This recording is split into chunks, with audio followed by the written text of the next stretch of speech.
അപ്പൊ കാർത്തിയാനി ഭർത്താവുമായിട്ട് പിരിഞ്ഞു ജീവിക്കാൻ തന്നെ തീരുമാനിച്ചു. ഓണെങ്കിൽ പോട്ടെ, പോയി പണി നോക്കാൻ പറ. ഇവിടെ ഉപ്പിട്ടെ, ബാക്കി ഞാൻ വേണ്ട പോലെ എഴുതി പിടിപ്പിച്ചോളാം. പിരിയാനല്ല ഗോവിന്ദപിള്ള സാറേ, പിന്നെ കൂട്ടി യോജിപ്പിക്കാൻ വഴിയുണ്ടെന്ന് അറിയാൻ വന്നതാ.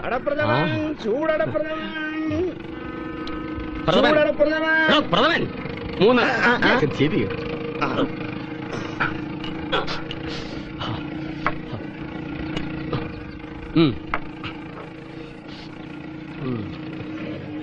തേങ്ങാക്കൊത്ത് കുറച്ചുകൂടെ മൂക്കാനുണ്ടല്ലോ. അപ്പൊ ആരാ പിരിയാൻ വന്നത്? അത് ചെറിയങ്കണ്ടത്ത് ചന്ദ്രന്റെ ഭാര്യ അംബിക. എനിക്ക് തെറ്റിപ്പോയി സാറേ. കാശ്